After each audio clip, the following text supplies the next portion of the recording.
جانا رب کو انہیں کھڑا کر لینا سامنے کہ تو بڑا چلاک بنیا سی تو رسول کریم علیہ الصلوۃ والسلام خطبہ دے رہے تھے اسی طرح محفل سے اور کیسا زمانہ ہوگا چمن کے تخت پر جس دم شہ گل کا تجمل تھا ہزاروں بلبلوں کی فوج تھی ایک شور تھا مسجد نبی دا ممبر دیوانے بیٹھے گلاب دا پھول درمیان چا پروانے جمع اللہ دے رسول دی محفل تو رسول اللہ خطبہ دیندیاں فرمایا کہ تواڈے کول ہونے ایک شخص مسجد داخل ہونے والا جدی پیشانی کے بادشاہ دا نور ہے شاہی خاندان چوں یمن چوں ٹریا بہت خوبصورت علماء لکھ دے بیس امت اگر یوسف علیہ السلام دیکھنا ہوئے تو جریر نو دیکھو ایڈا سونا جریر بن عبداللہ البجری جدوں آئے حضور نے باز چھڑ دیتا تھلے کرسی منگائی بہ گئے جریر نو بھی کول بٹھایا دین اسلام انہیں قبول کیتا 3 اقرار آپ نے لائے صحیح بخاری کے اندر ہے 3 اقرار صرف حضور نے لایا کہ جریر نماز باقاعدگی نہ ادا کرنی ہے وقت سر کرنی ہے ٹھیک طریقے نہ کرنی زکوٰۃ دینا اپنے مال کی زکوٰۃ جڑی ہے یہ خیانت نہیں کرنی ون نسل کل مسلم تے جنہیں بھی کلمہ پڑھیا انہوں اس پرا نال خیر خائی کرنی ہے کھوٹ نہیں کرنی تے امام طبرانی رحمۃ اللہ علیہ فرماؤں دے رسول کریم علیہ السلام تو بعد وقت آیا جریر بڑے مالدار غلام انہوں دا باہر پھردا سی جنگل چ اتنے ایک بدوی ملیا دیہاتی انہیں آخیا مینوں گھوڑا چاہیے انہیں آخیا میرے مالک کو گھوڑا سودا کر لیا سودا کر کے جیسے حضرت جریر کو لیا تو کہنے لگا حضرت لے لو 800 درہم میرے کو گھوڑا دے آپ نے گل سنی تو فرمایا میرا گھوڑا انہیں دا نہیں بندے نے دنیا کے حساب نہ سمجھا کہ پیسے تھوڑے جریر زیادہ منگتا انہیں آخیا کچھ اور بتا رہا فرمایا نہیں بھائی غلط سمجھا گھوڑا 800 مہنگا تو سمجھ آنے والی گل ہے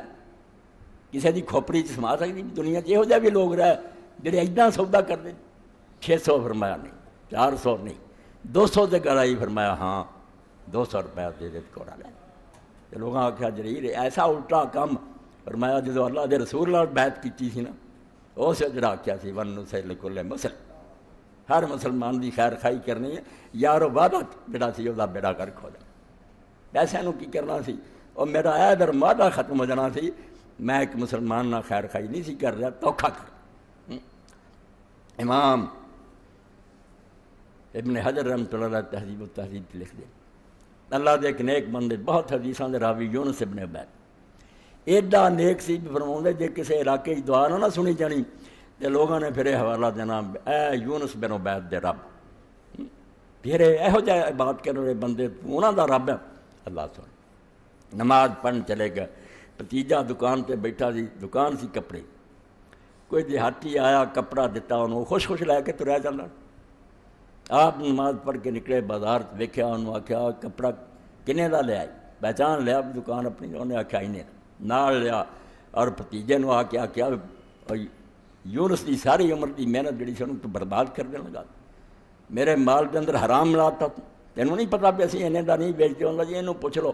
بڑا خوش ہے وہ بھی آکھے ساڈے علاقے جی دو مہنگا آپ نے فرمایا نہیں بیٹا معاملہ ہے نہیں میں جب جاننا کہ اسی اتنے انہیں دا بیچتے انہیں نامراد نے زیادہ پیسے کیوں لے اس تو اللہ فرماؤں انی بما تعملون علیم پاک روزی کھاؤ تے نیک کام کرو پھر تھوڑی بھی نیکی ہوگی تو بالکل اللہ دے ہاں پہاڑاں وانگوں گنی جانی خیر ہو جانی ہے تے نہیں تے پہاڑاں جڑیاں نمازاں تے روزیاں دے ڈھیر ہونے ہیں تے اللہ نے چنگاری تھلے رکھ کے انہوں جیا سلائی لا دینی تے پک کر کے اٹھ جائے کھ بھی نہیں لبنا بندے نو اس نے اللہ کے رسول علیہ السلام نے ایک دن آخیا لوگو مینوں دسو کہ تسی مفلس کنوں آندے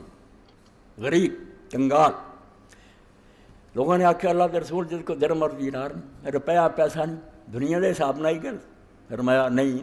یہ کوئی مفلس نہیں مفلس وہ ہونا جنہیں دن قیامت دے ہونا نمازاں اس کو بہت ہونی ہیں روزے ہونے ہیں حج ہونے ہیں بہت نیکی ہونی مگر یہ کسی نے گال کڈی ہونی ہے کسی نے ماریا ہونا کسی کا حق دبایا ہونا وہ آ جانے انہیں آخنا اللہ ساڈا حساب پہلا یہ کر جنت پھر بھیجی تو رسول کریم علیہ السلام نے فرمایا انہیں حساب اتنے کد نہ کرنا پیسے تو پلے نہیں ہونے اللہ نے آخنا یہ نیکیاں تو جنیاں چاہتے لئی جاؤ لٹ لو جنہ لٹیا جنا جدو حضور فرما رہا سی ٹپ ٹپ حضور جان سو گرتے داڑھی مبارک روندیاں تر ہو گئی کہ اس بیچارہ کنا بد نصیب ہوگا بھی ساری عمر دے عمل لوگ لے گئے کہ جو عملہ نہ بھی حساب نہیں آتا اللہ آخیا انہوں نے گناہ چکے دے سر پا گئے انہوں بھیجو جہنم دے اندر تو اللہ فرماؤندا حرام تو بچ جاؤ رزق حلال چ برکت ہے اور تھوڑا بھی ہے تو دی کوئی گل ہے دوسری جگہ میں سورہ مائدہ